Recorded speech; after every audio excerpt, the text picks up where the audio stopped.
The Great Dark Beyond had a massive balance patch, and honestly, it feels pretty good to be playing Hearthstone right now.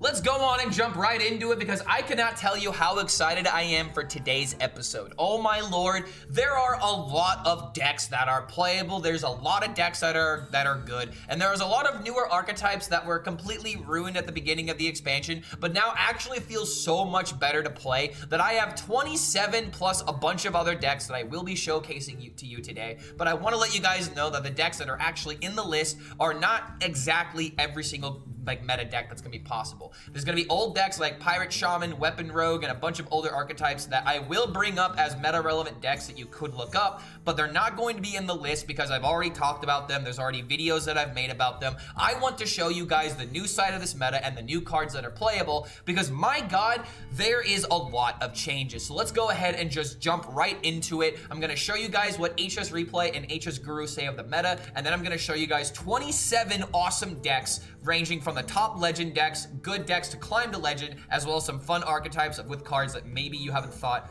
just how good they can be, because oh my god, I am excited. So let's actually talk about the Hearthstone meta right now, because looking at Diamond through Legend, there's a lot of older archetypes that are kind of plaguing and sticking around, like Nostalgia Shaman, Pirate Demon Hunter, Zarimi Priest. Everybody loves it when Priest is tier 1, right? Spell Token Hunter, Mech Rogue, which really I actually have seen, but I don't think it's that popular. I don't know why it's up here. There's Secret Hunter, no idea how this makes it up here either, somehow higher than Elemental Mage. And then when you go down to tier 2, oh my god, there's a lot of options, but like Pain Warlock, Handbuff, Paladin, where are the new decks?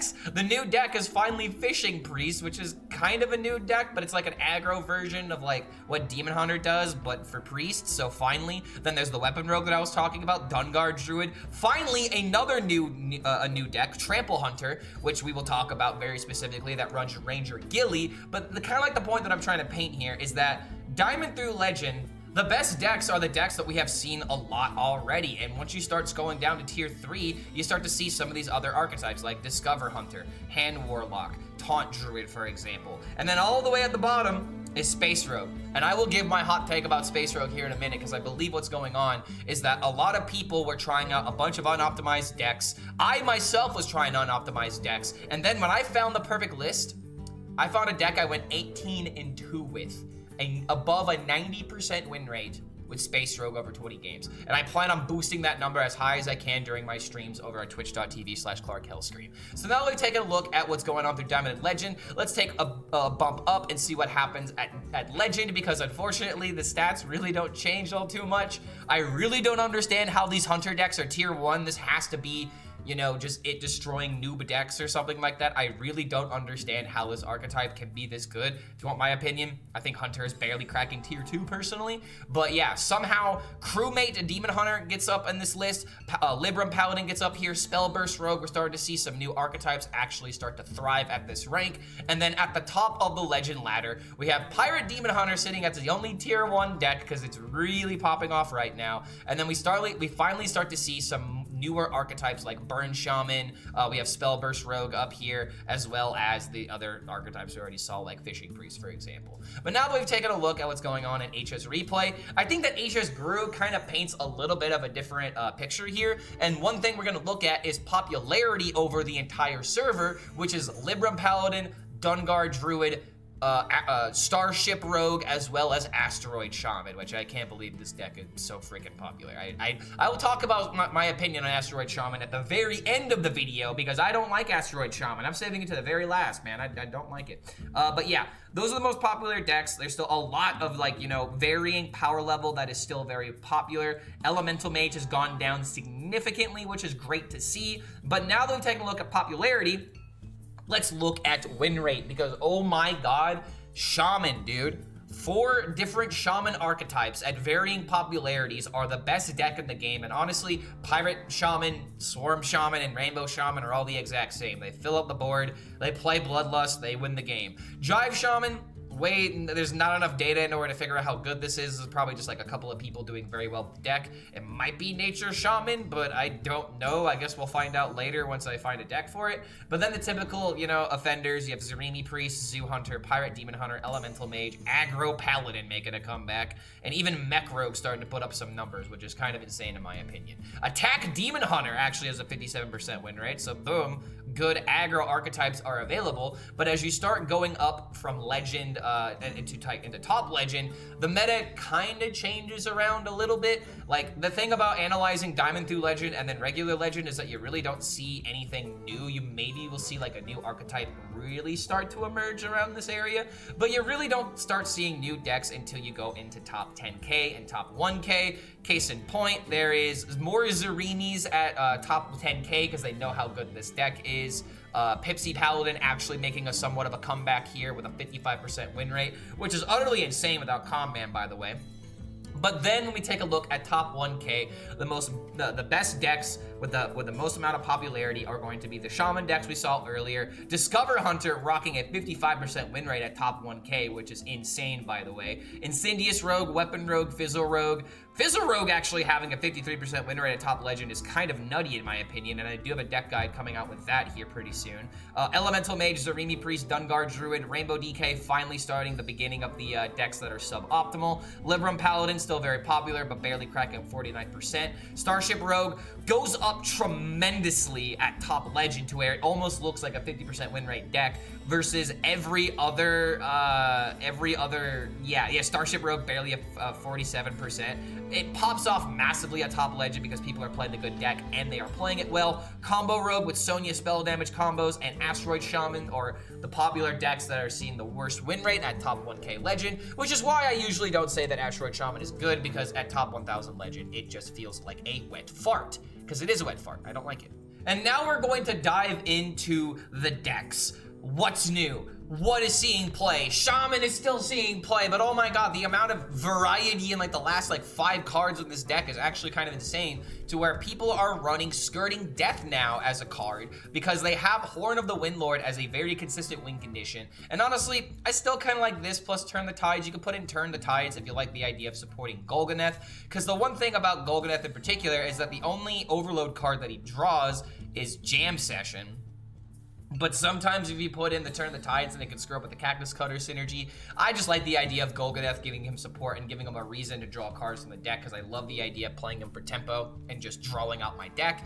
But this deck is just all dependent on getting cookie value with Sigil of Skydiving, playing your Backstage Bouncer by as early as turn 3 or as turn 4, so that way you just stick a large board, it can't die, and then you play Thrall's Gift into Bloodlust.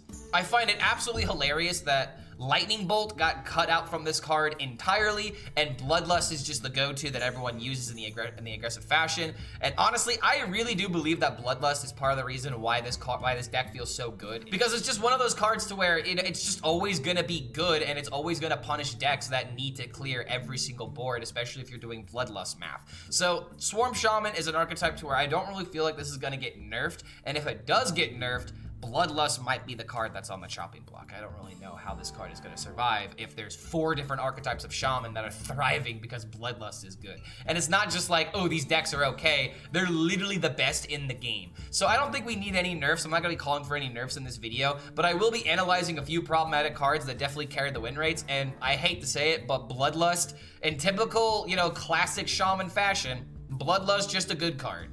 Next up, we have the Discover Hunter, which I actually already have made a video about, but it wasn't over this deck in particular. It was over the Bananas version, where we're just all in on aggro and just jamming a bunch of bananas all over the place. This deck honestly looks very, very simple, but it is deceptive with its value, with its game plans, as well as the times that you have to go all in and just jam the bananas and hope that you just win the game. With a Vicious Slither Spear on 1 into a bunch of bananas, maybe even have like Sneaky Snakes into Observer of Myths into a Mantle Shaper in order to buff up everything. Before you're like, wait a minute, card, how do you do all of that? Mantle Shaper is a 5-mana card. Well, it costs 1 less for each spell that you've cast while holding it, including the coin, and if you have bunches of bananas, this card essentially just costs 0 mana. So the interesting thing about this deck as well is that you do have insane early game potential with like a Mantle Shaper Scam, but then you also have some late game stability with cards like Grifta. You have Aggro in order to give you like a good trading tool that can easily be played as early as turn 5 because of the coins. You have Zilliax combos in order to really buff up your board when you're going all in on an aggro win condition. And then you even have like Alien Encounters as a great card to get extra copies of from the Renjari Scout, which is why you want to discover all of these cards. You get extra copies of it. So you get extra copies of the Alien Encounters, extra copies of cards like Pupil, for example, which can also give you extra copies if you play this with the Renjari Scout on the field, to where one high roll that you can do is play Grifta, get the 6 damage. You can potentially get 2 of them from the Renjari Scout if you discover it, but the way that you want to utilize the Scout in this fashion is just to play the Grifta, hopefully get lucky. Then when you get an amulet that you know that you can spam over and over again, like the deal 6 damage or even the discounting amulet, you can then get extra copies from your Tide Pool because it does discover a card, therefore giving you a second copy of that amulet ready to go. So Tide Pool Pupil, even though it is 2 mana, feels really good in Hunter right now. And one card that I kind of wish I could fit in here is a Parrot Sanctuary, but unfortunately, I think this card is just a little bit too slow, and there's just not enough reason to charge up the battle cries like this. But getting like a turn 4 Aggro, for example, making the Grifta cost a little bit cheaper so you could make Renjari Scout combos work, it is something that would be interesting, but the tempo of this deck is just absolutely #1. You need minions on the field, you need pressure, because I'll tell you right now, when this deck falls behind, it really needs a lot to come back. So tempo is #1. Make sure you are putting up some kind of presence and some kind of threat, because if you are not, you will get rolled with this deck. It just does not have a lot of comeback ability. Next up is debatably going to be the best deck in Legend for Rogue, which is, I hate to say that it's not Starship Rogue, but this deck is just so common, dude. It's absolutely mind-boggling to me that Psycho Rogue keeps finding a way, and it's because Playhouse Giant being 0 mana is just so common. If anything, the Reska nerf that they did, where they increased its mana by 5, would be a lot more impactful on this deck in particular, but is it gonna make a difference? I really don't think so. It's probably still always going to be 0 mana. And the best thing about this, you don't even need Gaslight Gatekeeper in this deck. It's just, why do I even need it, dude? It's completely unnecessary. I've got cards like Gear Shift. I have cards like Dubious Purchase, Ethereal Oracle. Ethereal Oracle is the reason why we don't need Gaslight anymore, because this card it's just so good. To quote Brian Kibler, this is a shit card that I don't understand got past final design. They're like, Brian Kibler literally said he does not like this card. He thinks it's a piece of shit because he just doesn't like it. I find that really funny in my opinion. But yeah, Incindius Rogue. Never forget who first played this deck, by the way. I tried this archetype before it was even meta relevant back in the theory crafting days, because the idea of playing Incindius into Shadow Step to make a 4 mana Incindius, to do a 1 mana, Scoundrel to make a discount to 1 to do Sonya combos, really funny. Now it's not so funny because it's been meta relevant for a little bit too long. So yeah, unfortunately, this deck is still really good. If you like Psycho Rogue, the deck lives on. Now we have to talk about what is probably going to be the most controversial take that I have in this entire video. I think Starship Rogue is a tier 1 deck. I really do. Remember when Thief Rogue with Wild Paw Knowles was really good, and the main reason why the deck was good is because it always had consistent tempo, and then suddenly, as the game progressed, depending on what you discovered and what you found in the deck, you would just kind of figure out your win condition as you go, but you still have like a general idea the deck wants to go in. That's exactly what Starship Rogue feels like in my opinion, and the biggest reason why this deck feels good is because of the Starship schematic being buffed, to where if you discover a Biopod, for example, it will cost 1 mana. Starting to see where I'm going with this. 1 mana Biopods are really common with Sonya, and the Exodar nerf the Exodar buff going to 7 mana makes all of the difference, especially when you think about how you can play it even earlier with cards like Sandbox Scoundrel, for example. The amount of times that I played Exodar like turn 6, and then I play the 1 mana Scoundrel into Exodar into Breakdance, is how you just keep milking the value of this deck. And I will be having a deck guide specifically breaking down almost every single point that I should be explaining in this video right here, but I have a lot of decks I have to talk about. I can't just talk about every single little thing about this deck, but there will be a deck guide over it. Again, dude, like I'm gonna keep ranting as I pull up this tweet real quick, dude, but I seriously went 18-2 with this deck because, as I said in this tweet, you have your general game plan right here to where you always want to play for tempo. You adjust your game plan based on the Starship pieces. You pick Biopod every time. And I originally started with this tweet going 13-1, and then I have a story that I have to tell you because some guy was like, Starships suck dick, dude.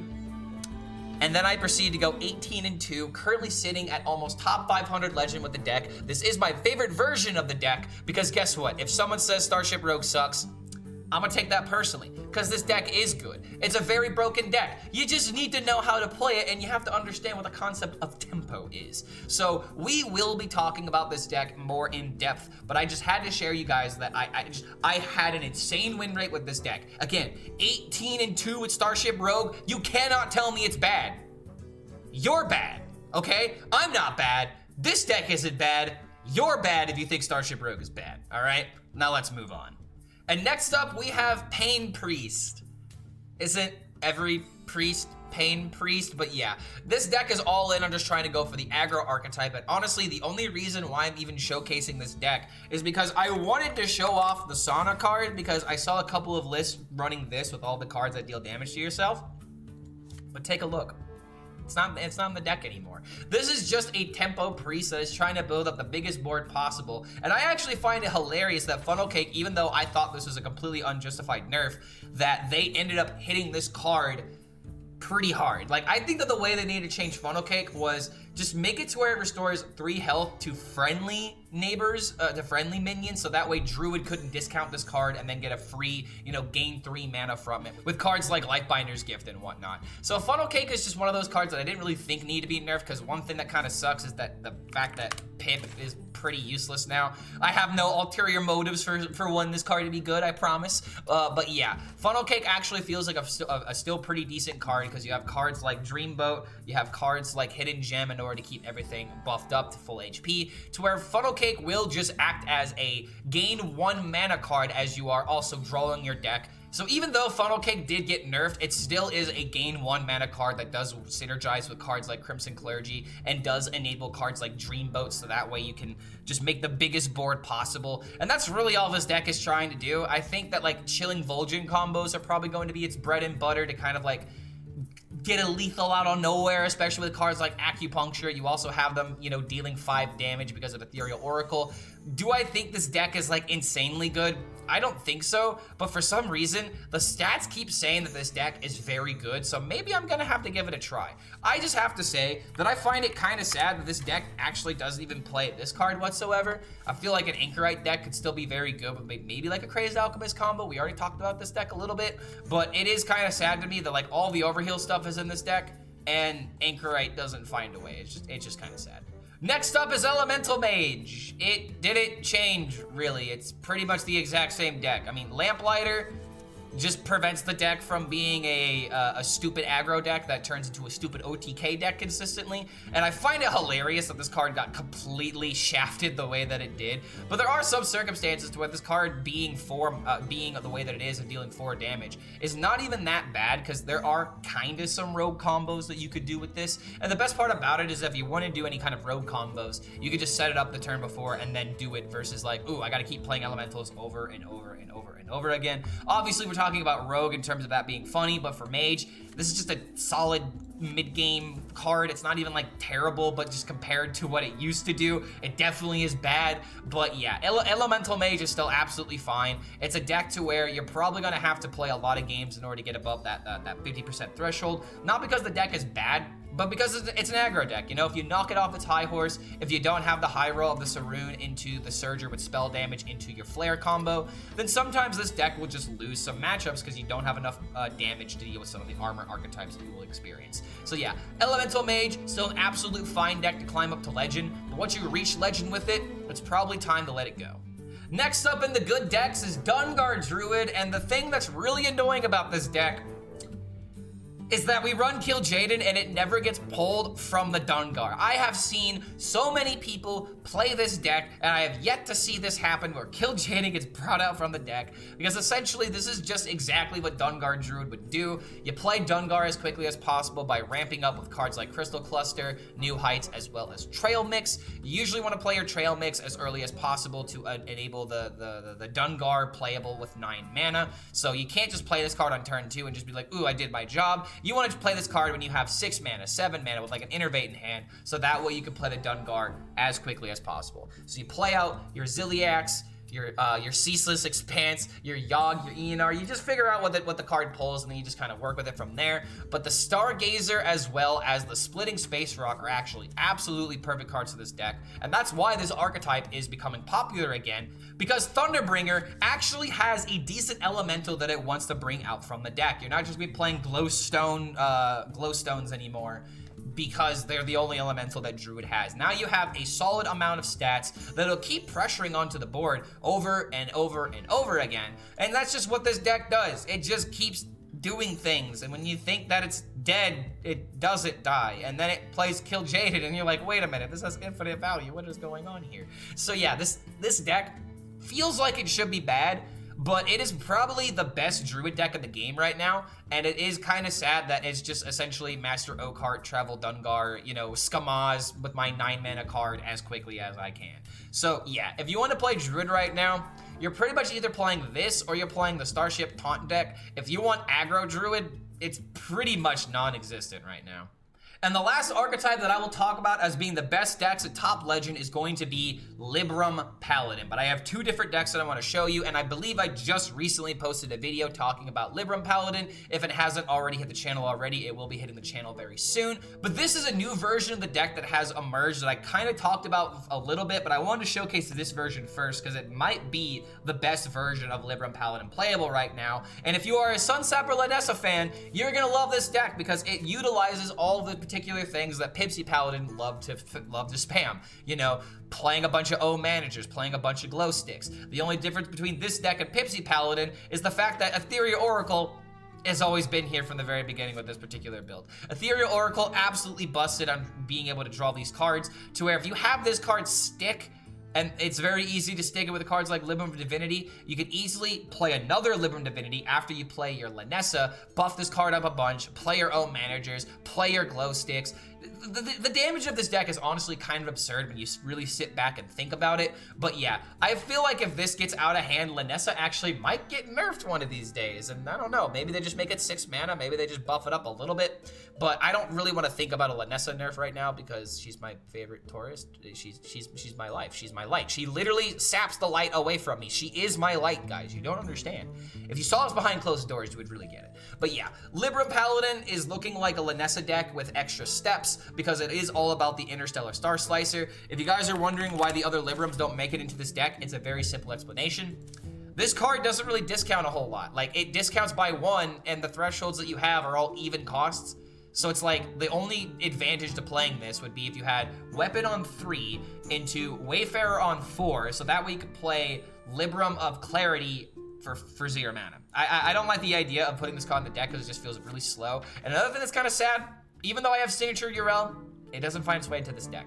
It just, the cards that you get from this don't really support the game plan all too much, and the best card that you would get from this is not even the Libram of Wisdom or the Libram of Hope. It's actually the Libram of Judgment, or whatever the one that makes everyone have 1 HP. Yeah, I can't remember the name of that card. I'm blanking on it right now. Libram of Justice, no. Libram of Judgment is the weapon. Oh man, I'm bad at Hearthstone. I don't know Hearthstone at all. Don't no one tell Rarin though. But yeah, if you want to play a combo Libram Paladin, this is definitely the way to go. But if you want to play for tempo, and sticking minions and playing cards like Sandcastle, Tiger's Plushie, or even Illumia, this is probably the version of the deck that I would recommend, to where it has, you know, typical tempo tools like your Salesman, your Hi-Ho, your Ethereal Oracle does still find a way into this deck because it's just a good card. You have 0 mana cards on the regular, and when you have, you know, 0 mana cards that draw into more 0 mana cards, it's really hard not to say that Ethereal has its place in this deck. So yeah, the thing about this deck though is that Instrument Tech and Star Slicer are absolutely core. You cannot run only 1 Instrument Tech. The weapon is literally the most important part of this deck, especially in this version, because it's the only card that discounts the Librams, and when you don't discount Librams, you're effectively just playing a worse Paladin deck. So yeah, don't do that to yourself. Just go all in for the Interstellar Star Slicer as frequently as you can. Play those Librams for 0, and then abuse them with Lanessa combos. you might want to do this sooner rather than later. She might be getting nerfed if this continues. And now we're gonna start showcasing some of the decks that are pretty decent at Legend, but are more so on the fun side. And if you are a Pipsi Paladin gamer, that's right, gamers, it is still kicking somehow, and I love it. I was actually complaining the other day, being like, I'm gonna have to think about whether or not to get rid of my signature Pipsi. It's never happening. I'm never getting rid of this card. I love this card so much. No one make fun of my cow. In fact, you wanna know what? Go ahead and put Clark loves cows in the comments. That's right, I love cows, which is why I love your mother, by the way. Ooh, got him. But yeah, let's talk about Pipsi Paladin and why this deck is even still kind of a thing. And it's just because the deck is good. Like, Pipsi Paladin was kind of a scam deck already, to where if you play this on turn 4, turn 5, it was just kind of GG, but now you still can kind of do that because you still have coins from the metal detector. And originally, I did see some people running the greedy partner. I feel like this card is a little bit overboard. I don't feel like this is something that you want to actually put into the deck, because this deck needs to focus on survivability and tempo and card draw, which is pretty much what every single one of these cards does. The cards that are out are the rogue cards Seashill and Conman, and now we still have one Robocaller in order to give us a reason to run the rogue cards, as well as the metal detector and the Ohm Manager, obviously.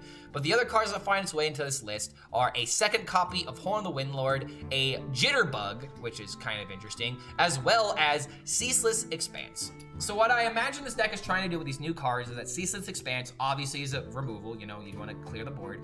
Jitterbug is a card to help you draw faster, and out of the Pipsi combo, you could pull a Zilliax, a Jitterbug, and even like maybe a Living Horizon all at once, because you have your Lifesteal, oh, I'm sorry, you have your Divine Shield, you have your Rush, and then you have your Taunt, and then suddenly Jitterbug is behind 2 Taunts with Divine Shield that will also help you draw a little bit more consistently. So I actually don't mind the inclusion of this card, but this is probably not something that you want to play on turn 4.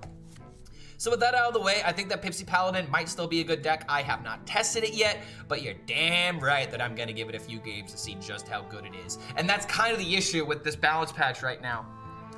I have like 10 decks I want to play and make videos on. I'm not going to be able to do this as fast as I want to. But oh my god, guys, we are going to have a lot of content in this patch.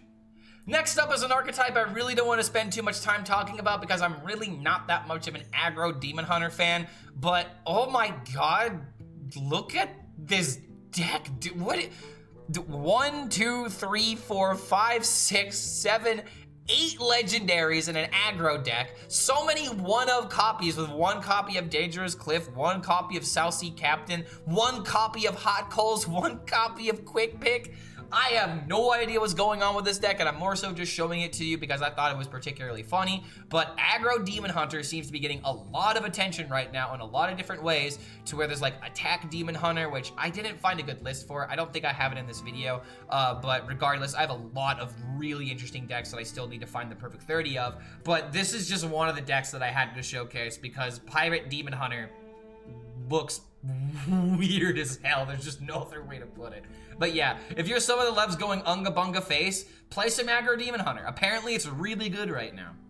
So coming up next is going to be the Starship portion of this video. That's right, I have a Starship deck of every single class that you can imagine, and maybe a few in the classes that you didn't think about. And one of them that I definitely didn't believe in myself was aggro Starship Demon Hunter, and then suddenly I ended up losing a game to it, so now I have to think about, wait a minute, am I bad? Is the deck bad? Or are we the baddies? I have to ask myself that question, dude. I really have to look myself in the mirror and understand, why did I lose to aggro Pirate Starship Demon Hunter? And I think what's going on here is that I originally was like, why do I care about these kind of cards? They really just don't help my minions at all. Until suddenly it hit me that you have a lot of 1/1s with charge, and this thing has Wind Fury, and when it launches, you have things that also can help its attack. So what you could actually do right before you end up launching the ship, if you are able to set this up, you could play double Sigil of Skydiving. Then when it activates on your turn, you can launch the ship. You can somehow, if your opponent has 2 minions to trade into, you can trade into 2 minions, and then you're giving your entire board +2/+2, and that is going to be a board of 3 attack minions 6 times, so that is 18 damage. That is a lot of damage. Now granted, that is like the absolute turbo high roll, because you would have to roll Felfuse Battery into turret, into double Sigil of Skydiving on exactly those turns. So that would be kind of bad if you don't hit those thresholds, but that's still like kind of an insane amount of tempo all at once. Not even including everything else that this deck can do, man. It's still got the typical, you know, Dangerous Cliffside, Hosen, Roughhouser, and like all the aggro Demon Hunter tools that you would expect. So it's kind of interesting how this deck actually does find a way into the ladder. Is it better than Aggro Pirate Demon Hunter? I'm really not all too sure yet, but the fact that Starship Demon Hunter is making its way onto this video means that it got my attention, and I was not expecting this archetype to perform literally at all. So yeah, Aggro Starship Demon Hunter looks pretty decent. I'd probably give it a recommendation. But if you don't like playing aggro, trust me, I get it. I don't like playing aggro either. It just doesn't feel fun to just go unga bunga to the face. I don't know how else to describe it. It feels like I'm not even really playing the game and I'm just trying to count to 30. Versus Aranna Starship with Demon Hunter feels so much better than any other Demon Hunter archetype that I've played, to where this kind of deck existing just makes me not like the idea of Demon Hunter as an archetype, because I want more of this. I want more Demon Hunter decks that feel like this to play, that's more fun, that's really skill centric. It's just every other Demon Hunter deck feels like it's either complete garbage, complete unga bunga, or it's something rare like this to where I can actually use my brain, do my OTK, and do Glaive Tower combos. I've already made 3 videos talking about this deck and I'm still praising it. I love Aranna Demon Hunter. And the only reason why I'm not playing it as much is because I have other decks that I have to make content for. But yeah, Aranna Demon Hunter, this is probably my second favorite, if not third favorite archetype in the entirety of this expansion, because starships are just so freaking fun. They just are, man. And especially when you have an OTK that could deal like overs of like hundreds of damage. You can deal like 107 damage, I think is my current best with this deck right now. So yeah, there's a lot that you can do with starships. You just gotta believe in them. And continuing on with the starships, we have Starship Hunter. And if you guys have already seen my Starship Hunter video, you guys will be happy to know that we were right about the Kraken. Kraken is good, although Egg has been taken out of the deck because unfortunately the Mystery Egg did get nerfed. I'm not gonna lie, I was kind of sad when this nerf happened, but this is probably a good thing because Egg Hunter maybe would have been the best deck in the game with, like, you know, 5 mana King Crushes happening over and over and over and over again. So it is kind of a good thing this got nerfed, but I'm still kind of sad because I like the idea of Egg Hunter as an archetype, good old mid-rangey, you know, playing big beasts. I love me some big beasts, but the only big beast that you need in this deck is Sasquatch, because you're trying to repeat all the other Starship cards that you've played. You want to make a the biggest ship you possibly can, and making copies of your biopod is just way too important. And I actually do find it kind of sad that the Claw doesn't find its way into the deck. It's kind of funny. I don't even think you really need it right now. Originally, I would have been like, oh, dude, you need this to prevent Yogg from being a thing. But Yogg has kind of gone down in popularity, believe it or not. Like, there's not a lot of druids that are ramping up to Yogg, and Yogging a starship is not really as common as you would think. You know, a lot of people are like, just mind control it. It's not really a thing right now. It's kind of weird in my opinion. But yeah, the rest of this deck is just really just trying to make the biopods work. You know, you make a bunch of them, you get a bunch of defense crystals to keep yourself alive. You're even going so far as to run a cover artist, which could be used in a couple of different ways. Obviously, you could get a second biopod with it, but what if you're going up against a Starship Mirror, and they have a Starship piece that you want to take? That's pretty good by itself. Or maybe there could be like a cover artist into like a Yelling Yodeler combo, which doesn't really seem all too good, but what if there's like a Death Router you want to steal from your opponent? It is something that is possible. I'm not saying that it's good, but it's just kind of funny to me. But the one thing that's really interesting about this deck that I feel like needs to be highlighted is the 1 copy of Yodeler. Because everyone's like, why wouldn't you run 2 copies of these? Well, you only need the 1 copy of Yodeler to win the game. So this deck is so dependent on living, on tempoing, on just not dying immediately, to where you can't really run 2 copies of Yodeler, 2 copies of Artist, 2 copies of Kraken. These are your single cards in the deck in order to help support what needs to be done. You need to live, you need to play cards, and you need to remove your opponent's threat off the board. So this is just exactly what I want from a Starship deck, where you have to kind of like balance everything. I haven't tested it yet, not sure how good this exact 30 is, but from what I can tell, this is the highest win rate Starship Hunter that's on the ladder right now. So I'm gonna be having a lot of fun with it when I finally get around to testing it. Okay, wait, hold on a second. Just listen to me. I understand. Trust me, I get it. Starship Priest isn't a thing. They didn't get any Starship pieces. Then what's this?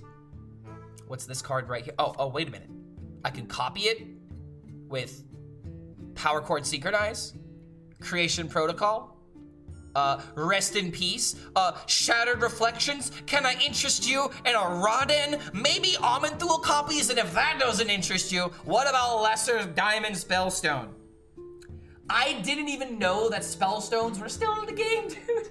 So yeah, when I had a viewer in my stream the other day give me this deck, and he's like, you gotta play this card, you gotta do it, it's the most fun priest deck that there is. And I probably will be playing this on my next stream, because gaining armor priest, there's no other win condition. It's just a literally gain a bunch of armor over and over and over and over. And just like, I don't even know how this deck is supposed to win. Are you supposed to reach the turn limit? Are you supposed to make your opponent concede because it's against a priest with a bunch of armor? You're supposed to win with Amanthul legendaries, Rodden value? Like, I don't even know how this deck is supposed to win or supposed to work out. All I know is if you can get lucky enough in order to make a bunch of crystals to where you make like the biggest minion ever, there is one screenshot that I have to show you, because oh my dear God, the potential of this deck is just absolutely insane, to where you guys are probably wondering, how big can we make the Starship? There we go. Yeah. Ooh, man, 16 pieces. That means he gained 6 armor 16 times. Oh man, Priest, it's a class, isn't it? Oh boy, I don't know how good this deck is. I don't know. I think it doesn't even crack a 50% on Donkey. The highest win rate I think I saw from this deck was about a 46 or a 47%. But this deck is just sweet. Like, I'm sorry. As a degenerate player, as a degenerate deck builder, this just speaks to me. And I am gonna have a lot of fun being absolutely evil on ladder. And if you wanna be evil on ladder too, go ahead and let me know in the comments below if you copy this deck, because if you start playing this deck, you are the problem and you are aware of it. I do have to say, it does say a lot that I decided to show Starship Priest before showing Starship DK, because the deck has just gone down in popularity a ton, to where, you know, there was a lot of different Starship Death Knights that were running around, like double Unholy, one Blood, double Frost, one Unholy, and now the only Starship Death Knight that I can find is Rainbow Death Knight. And I think that this deck feels pretty decent, but I'm just not too sure how good Rainbow is as an archetype right now, to where, you know, I feel like if you're running Starship, I don't know if you should be running Rainbow, but this is legitimately the highest win rate deck that I can find for Starship DK right now, because it feels like the popularity of this deck has just gone down tremendously, and it does kind of make sense. Threads of Despair getting nerfed kind of destroyed how good this deck was against other aggro decks, but this card is still insanely good. I find it hilarious that Threads was printed at 1 mana, and at 3 mana, it's still absolutely a playable card. So it's just a card to where you're not able to just play it on turn 2 or on turn 4 with a hero power and just automatically win the game against like aggro decks. So like this Thread was somewhat warranted. But the rest of the deck makes, you know, a lot of sense, with cards like Airlock Breach still being extremely good, Mon Paw to give you extra HP. There's a lot of decks that are trying to draw throughout its win conditions, so hell yeah, still kind of a necessary evil. But yeah, the thing about this deck is that it really just didn't change all too much, because in order to make this archetype work, you need to run almost every single one of these card packages. The only tempo tools that you have that technically aren't a package would be cards like Gorgon Zormu and Mining Casualties, I guess, which are just good cards that you want to run. So Starship Rainbow DK does still look kind of good right now, but I'm starting to wonder if the difference between a full-on Rainbow DK and a full-on Starship DK means the differences between these decks actually being really good, because sometimes combining 2 archetypes can be a little bit bad, but this deck still does find a way, and out of all the Starship DKs, this one does have the highest win rate that I noticed on HS Guru. We've already talked about a lot of Starship decks, but we still have 3 other Starship decks to show you guys, and sadly this is one that we've already talked about, but I wanted to make sure that we had a Starship deck of every single class that is currently playing them right now, and the next deck is going to be a little bit sadder because it's Starship Warlock. Starship Warlock is just really bad right now, there's no other way to put it. But Hydration Station Druid, if you don't want to play Dungar, this is pretty much the only other deck that you can play. You want to play Tortollan Traveler in order to draw your taunt cards like your Arcanite Defense Crystal and your Zilliax. You've also got Oaken in summons as a way of getting these cards out of your deck so you can focus on ramping and then getting the cards from your deck. You have cards like Cube in order to not only use on the ship, but on the pieces itself in order to give you even more value or even more Zilliaxes. And then, of course, the MCT, because everyone is playing the greediest boards possible, and as a Druid, it sometimes feels necessary in order to run this kind of card, even though this is easily the one card that you could just take out of the deck for like maybe like an Innervate or something like that. I was gonna suggest like maybe another duplicate, but it looks like we already have enough duplicates in this deck with like doubles of all the cards that we would want.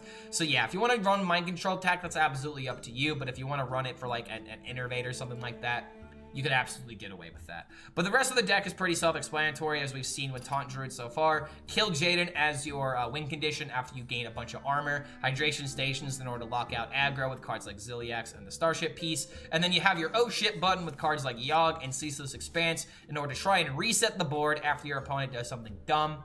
The one thing I will always recommend that I never feel like I say enough, because you can never say this enough in my opinion, you do not just play Kill Jaden as quickly as possible unless you are going up against an aggro, or unless you're going up against an aggro combo deck that is going to kill you quickly or kill you guaranteed, like a Wheel Warlock, for example. This is a card that you want to draw a bunch from your deck, gain a bunch of armor, have resources in your hand before you play Kill Jaden, so that way you can still draw, get a bunch of cards, get a bunch of value. You just don't solo this card, YOLO this card as early as possible. I just want to make sure that everyone is aware of this, because I still see people misplaying Kill Jaden. Don't be one of those people, please.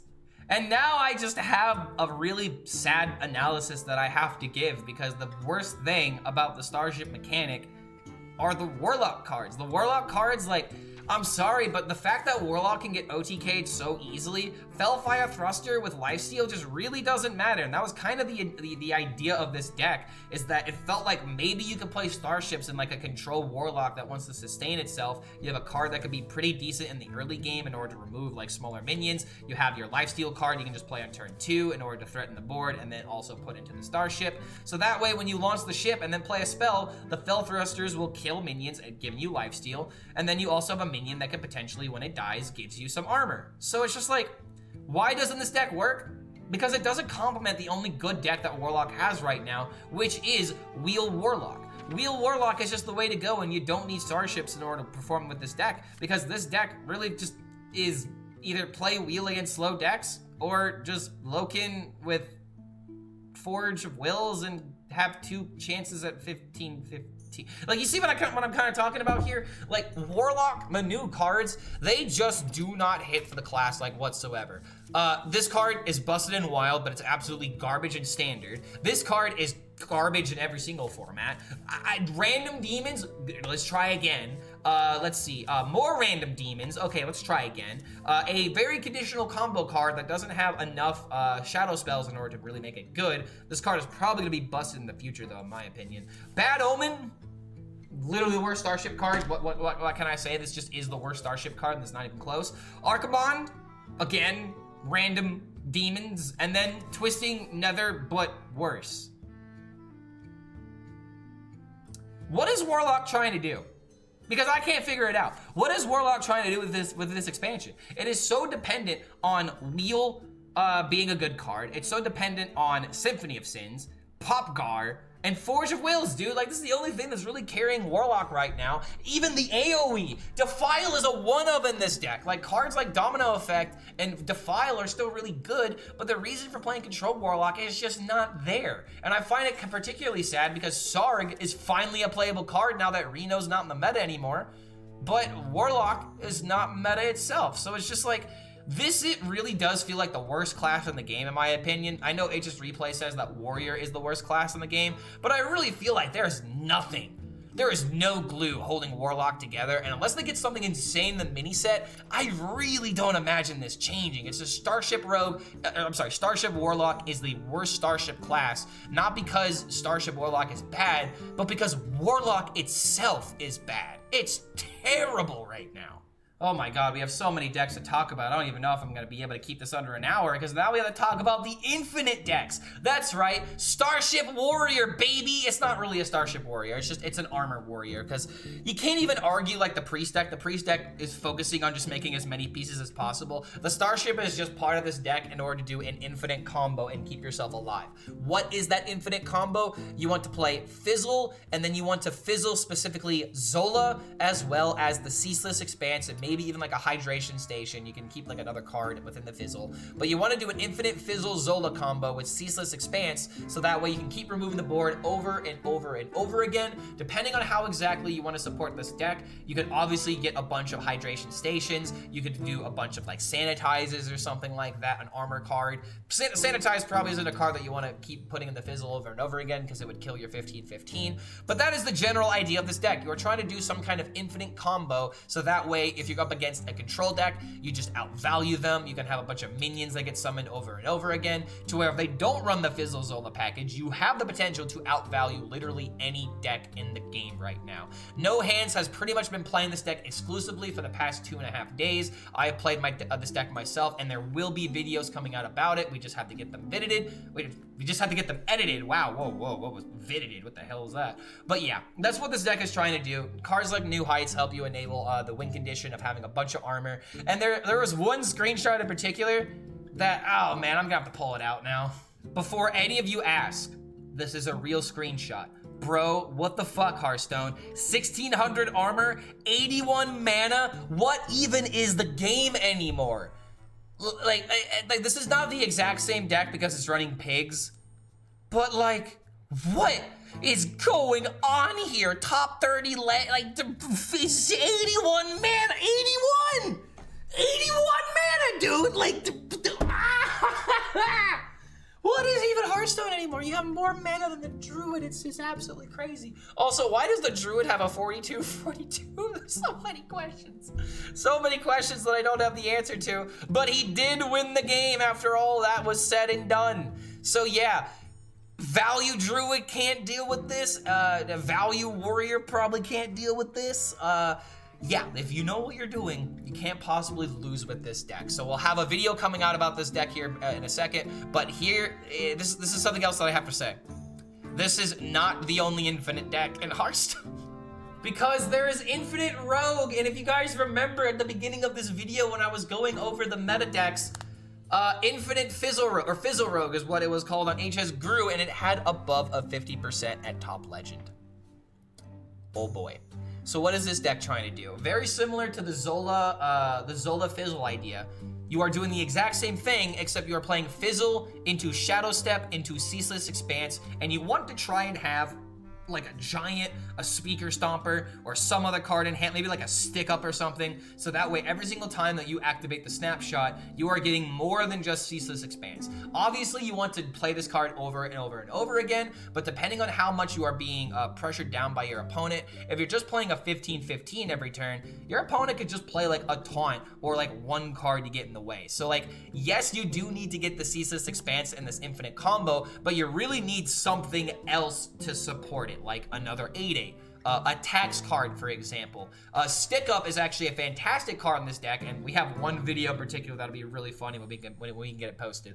But Stick Up, for example, is another fantastic card to put in the Fizzle for the idea of the flexibility, and there's even the idea of playing the Stick Up, getting a quick draw card, putting it in the Snapshot, so that way when you play the Snapshot, it is technically the quick draw effect, so you can activate it immediately and get that extra bonus ability. So I think that this deck has a lot to offer a combo player, a player that really wants to use their skill expression in order to play this deck, because all you need to do is just draw cards, then do like some kind of like giant combo to pressure onto the field, and then you have your Fizzle combo when it is time, when it is ready. And it is actually hilarious how much healing this deck has because of cards like Stick Up, even though it may not look like it. This is going to be a very fun video that I can't wait to talk about, but Infinite Rogue is looking really good right now. To the point where I believe this is probably the best version of the deck, which I believe is literally only cutting out the one Speaker Stomper for the Glacial Shard, but this just kind of goes to show how good one different card can make the list, because now if you were to do the infinite combo with the Glacial Shard, now you can freeze your opponent's face, you could like Yeah, this will actually be used so you can freeze your opponent's face so they can't kill you with like a weapon or something like that. Because that was one thing that I felt very unsafe about, was when I went up against a warrior or I think a paladin or some weapon class, and then they kept killing my 15-15 over and over again somehow, and they kept smacking me in the face. So Glacial Shard can kind of lock that down a little bit, but the next Infinite deck, I promise you, you are not ready for. Go on. If you are expecting this next deck, you need to tell me in the YouTube comments up ahead, because I'm gonna tell you right now, I wouldn't believe you. I just wouldn't believe you. Here is going to be the wackiest deck on this list. Go on. Look at it. Take it in. It's a real deck. It's a real deck people are playing, dude. Time to talk about it, because I gotta pull up a tweet where you're not gonna believe the ranks that people got to this deck. So here's what I can tell you about what's going on with the King Pud, because once I explain it, it's gonna make a lot of sense if you guys don't understand immediately what's going on, because a lot of people are gonna look at this being like, wait a minute, ogres, first of all, why? Second of all, why? Third of all, what the hell are we thinking? Well, if you look at the deck, you have the Ace Gang, you have Ogre Gang Ace, for example, as the only ogre that King Pud can bring back. So, what does that tell you? It tells you that you want to use this card in order to get its rush capabilities to have lifesteal as a way of keeping yourself alive. Absolutely love that idea. And the reason why I feel like this actually has some validity behind it is, remember what I was talking about where, you need like a card to put with the Ceaseless Expanse in order to make the deck feel a little bit better? What if every single turn you played King Pud and you brought back a bunch of Ogre Gangs? To where if your opponent plays minions, you can then trade them into the minions if you need health and if they're not gonna die, but they're also gonna have Wind Fury, so you're probably just gonna go face and win the game with it. But oh my dear God, but the idea of 1 mana Fizzle into 2 mana Snapshot into 6 mana Pud with Ceaseless Expanse, like it's a 9 mana infinite combo that keeps threatening the board over and over and over and over again. And the rest of this deck is cards like Dirty Rat to help you like deal with some of the combo decks that you might encounter on the ladder. I really don't understand what Valeera's Gift is in here for. Maybe it's just like a third copy of Backstab or something like that. Maybe like another Fan of Knives in a pinch situation. Probably never gonna pick Deadly Poison with a card like this unless you have the pick and you need the tempo of killing like a 3 HP minion or something like that. But yeah, infinite ogres, dude. What the hell has Hearthstone even become? And as I find this screenshot right now, because somebody was able to take this to rank 164 from rank 3000. Now granted, it is just a Sonya Psycho Rogue deck, but oh my God, dude, it's just so fun. Wait a minute, Sonya's not in here. Why are they saying Sonya when Sonya's not in here, dude? There's this version of the deck that has the Incindius of the Sonya, but this other version doesn't have it at all. So what's going on here, man? It's just Psycho Rogue. But yeah, ogres, they're back on the menu, and I literally can't believe it. I actually can't believe it. To close out this video, we have 5 other really fun decks that I really wanted to showcase that I have not tested yet, but I have to give these decks a shout out because my God, there is some cooking going on in Hearthstone. There might be a slight char on your cook, but the char is a good thing, okay? Trust me, it's gonna really bring out the flavor. And what flavor does this deck have? Yes, there is Hollow Hound. Obviously, there's gonna be Hollow Hound because we're playing the always bigger than Jormungandr combo. But one card that I guarantee you guys have never played. Warsong Grunt. This is actually so big-brained that I'm mad that I haven't thought about this before. Because I remember when I saw this card and being like, when in the absolute hell am I gonna play this? After this attacks and kills a minion, it may attack again. Oh, hold on a minute, it may attack again. Oh, I don't have to worry about cleave anymore. I can just make a big Warsong Grunt, give it a bunch of buffs with cards like Cup O Muscle, Birds Watching, Punch Card, Reserve Spot, Punch Card's not a buff card. Reserve Spot and Char. This is how unfamiliar I am with some of these warrior cards. But you also have Gilly, dude. So you have 1, 2, 3, 4, 5 different cards that are duplicates that you could potentially use to buff up your Warsong Grunt, and just imagine this card having like 15 or even like 20 attack with the always bigger than Jormungandr combo. And your opponent just has a bunch of minions that you could just go bam, bam, bam, You're dead. If I go bam another time, I'm gonna crash the client more so than it already has, dude. So yeah, Gilly, Handbuff, this feels like all in on just trying to make this work because unfortunately, the rest of the deck just doesn't seem that impressive to me, but you do have ways of trying to defend yourself with cards like Barrels of Monkeys, Titan Forge Trap, the Natalie in order to give you some consistency on your card draw, as well as cards like Royal Librarian and Alien Encounters. Now, I don't really know why this card is particularly in the deck. It kind of confuses me, but I imagine maybe there's like a way of like silencing a minion so that way you can play like a Hollow Hound, but then suddenly it's like you can't play your bigger than Jormungandr combo. I really don't understand why the Royal Librarian's in this deck, to be honest, but maybe you stick a minion, it lives, and then you just play the silence on the taunt and then just go face. I imagine that you don't want to do that though, because you don't want to play the minion until you have your bigger than Jormungandr combo, because I just don't see another way that this deck wins, in all honesty. Like, you need to do this combo. There's no tempo with like birds watching into a bunch of like Gillies or something like that. Like, that'll never happen because we're not playing the Ranjari Scout. Not really sure how else this deck can win outside of doing some ridiculous, you know, cleave or grunt combos. But it's definitely a cook, to say the least. Next up is Funky Tempo Pilot Mage. There's a lot going on with this deck, and honestly, I don't exactly know how to play this deck because I have not played it myself yet. But Funky Monkey, whenever he sees a card that I immediately dismiss as unplayable, because every single time I've seen this, it's like, you can't OTK with it, it's 7 mana, and I need to play spells with it. I just couldn't figure out how to make this card work. I tried so hard during the theory craft to try and make Draenei Mage into a playable deck to where you could run like Ingenious Artificer to where the next Draenei that you play refreshes mana crystals equal to its attack, so that way you could then play the Arcwing Pilot into a bunch of spells and then somehow win the game. And sadly, since this doesn't ODK, I immediately like dismissed it.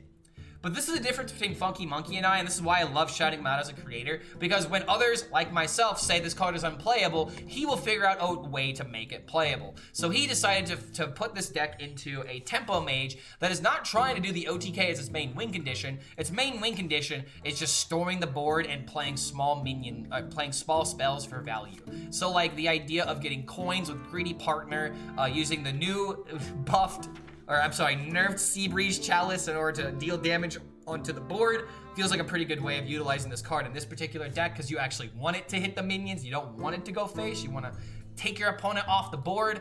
One copy of Rising Waves, not entirely sure why we want to run this card in a tempo deck. The Ingenious Artificer as well as the Arcwing Pilot are the cards that you can draw from the Draenei draw, so there's a lot of consistent foddering with this deck, a lot of consistent tutoring with cards like Ethereal Oracle, drawing your cheap spells every single time, because the only spells that you have are going to be your Rising Waves, your Glyph, your Infinitize, as well as your 1-mana cards. And you've even got the Divine Brew in this deck as well with the Flame Geyser, so there's a lot of interesting synergies going on here. But one thing I think is kind of interesting is actually the inclusion of the Grail Master, because I feel like this card was supposed to be like a combo Paladin card or something like that, but in Linessa Paladin, you really don't want to be running this card. So in this deck, it draws your win condition of the Arcwing Pilot, as well as getting a cheaper spell that hopefully will be your Divine Brew or your Chalice, so you can play it over and over again with the pilots. So now the idea of, you know, a bunch of 1-mana spells or a bunch of cheap spells with the Pilot is kind of, you know, pushed aside, because if you have the Artificer setup turn, you can then play the Arcwing Pilot and then play the Brews into a bunch of damage and then, you know, have that damage go face. So I think this is a really interesting deck. I have not tried it yet. Funky Monkey, I believe, was in top 700 with this deck as he was testing it out. So there might be some validity behind this archetype, but it might take some getting used to, because honestly, I couldn't even tell you what the mulligan of this deck is. It's probably just, you know, Gold Panner, Greedy Partner, Troubled Mechanic, Ethereal Oracle, and of course your Salesman. So just play some tempo and then see just how many times you can hit face. Next up, we have Shaffar Rogue, which I feel like we just need to talk about a little bit, because the idea of Shaffar, like, oh man, it's an old deck. No, Shaffar is a great Dark Beyond card that we got early access to, and it is kind of funny how this deck did essentially break the game at one point. But I really wanted to showcase this deck because, number one, I want to get a deck guide of this, but it's like the Lucky Comet is really funny if you can get this to work with your Buccaneer. So the idea of this deck is that you play the Shaffar combo, you have have the Spellburst go onto the Buccaneer, and then you get to play Lucky Comet into Buccaneer, and now you have 3 minions instead of 2 that will have that Spellburst. And depending on how many times you've compounded it, it can get a little bit ridiculous. And I think it's just a really funny idea of just playing a scam deck that just makes Battlegrounds like minions. But yeah, Lucky Comet with this deck was exactly what this kind of archetype needed in order to have yet another scam. But some people probably won't like the idea of a South Sea Captain hitting them for 1 billion damage, which could still very realistically and consistently happen with this kind of deck. But yeah, Shaffar, don't sleep on this card. He was from the Great Dark Beyond. It is technically a new deck, and with the Lucky Comet, it just means that your high rolls are even luckier. Next up, we have the best version of Rainbow DK that I could get my hands on, or I should say my fists on, because I haven't seen a Rainbow DK actually run not only one of these cards, but 2 of these cards. In the ETC, we have a Fistful of Corpses, a Quartzite Crusher, and a MC Tech to try and counter the latter one way or another. But I'm gonna be honest, this version of Rainbow DK, I feel like it's just old at this point. Like, the idea of just all of these legendaries, like, you know, the Marin just feels a little bit outdated. Like, I'm not gonna lie, I'm not really liking Rainbow DK lists right now because they all feel like it's something that I've played before. And sadly, the only, this is an archetype that keeps changing all the time because it does need to change based on the meta. But now that the deck is what it is now, I just don't know if I can get behind it. Like, I'm not necessarily saying that it's like an unenjoyable archetype. I'm more so just talking about its performance because this is just such a fair deck at Hearthstone. And sadly, fair archetypes don't really work right now, especially with all the biopods dealing damage, with all the druids getting a bunch of armor, the infinite decks doing what they do. I just don't think that Death Knight has what it takes in order to compete with some of these strategies. But like, if you were to play this deck to Legend, I think it would be absolutely fine. But sadly, I think that Rainbow DK is an archetype that just does not thrive at top Legend and is just a deck that you play because you enjoy it. If you want to climb to Legend, I would recommend this deck, but if you're already there, I would recommend trying to win with something else or trying out a different archetype, because outside of Starship Rainbow DK, it really doesn't feel like this archetype is doing anything new. And the last deck that we're going to talk about is my least favorite, but hey, at least I'm giving you a good deck that probably is debatably the perfect 30 of this list, because oh my god, I do not like the asteroid mechanic. I just don't. I thought this would be like a thing where it's like you play in like a mid-range deck and the asteroids would like complement your minions. We just went all the way to just making asteroids cost like just deal a bunch of damage, shuffle a bunch into the deck, because now that we have Shutter Block into Bold Tide Behemoth in order to make them deal 5, you can do that again to make them cost 8, or to make them deal 8, and then you also have spell damage on top of everything, plus all the card draw, and then you have Triangulate to give you even more, you have even more rocks. I hate this deck, I don't like it. The reason I don't like it is not because of the OTK itself, but because for some reason this deck doesn't get flag because it plays minions. It's the worst example of what the kind of OTKs that are possible in Hearthstone, because you're sitting there waiting for the game to play out, wondering, oh man, am I gonna die? Is this gonna be the turn that I die? Oh nope, he drew another card. Okay, well I guess I'm not dead. Oh, he's drawing 2 more cards. Oh, so am I dead now? Oh, I'm not dead yet. Maybe he draws more. Oh, he drew more cards. Okay, now I'm dead. That's why I don't like this deck. Because usually I could just concede being like, ooh, okay, he didn't hit it, now it's my turn. Now every single draw I have to debate, am I dead? Wait, he just has an asteroid that deals 8 damage. Of course I'm dead. This deck is really not that good, in my opinion. It's an okay deck to hit Legend, but the moment that you start hitting Legend and you go up against people that know this deck, if you don't high roll, you're never winning the game. So it's just like, I don't like what this deck can do because it doesn't win with minions. It always wins with asteroids. And it just doesn't feel like a minion-based deck that everyone is claiming it to be. I don't know why this deck gets a pass as like an OTK deck that does its thing. Like, why isn't Zeddy complaining about this deck, for example? It's another uninteractive OTK, and I, the combo player, don't even want to touch this deck, to where, you know what I'm going to do with this? I'm going to delete it, because I don't like it. I don't like this deck at all, and I don't think that you should play it either, and I'm going to use my influence in order to tell you guys not to play this deck. So that is going to be my breakdown of the Great Dark Beyond patch. Again, if you saw my comments at the beginning of the video, this patch was probably the best that they could have done to make these cards playable. The meta feels fresh. There's a lot of different decks, and honestly, I could have fit more onto here, like decks like Weapon Rogue and all of these other nonsense decks that are still technically good, but I really wanted to show you guys what was possible with these new cards because there's a lot of experimentation going on and a lot of success with new builds. So if you guys enjoy this kind of content, feel free to like the video, subscribe to the YouTube channel, check out the Patreon if you want to support the content directly. I'm gonna shut up now because I've been talking an hour straight about space Hearthstone cards. I maybe need to rethink my life choices. But thank you so much for making it to the end of this deck breakdown, and we will see you for the next video.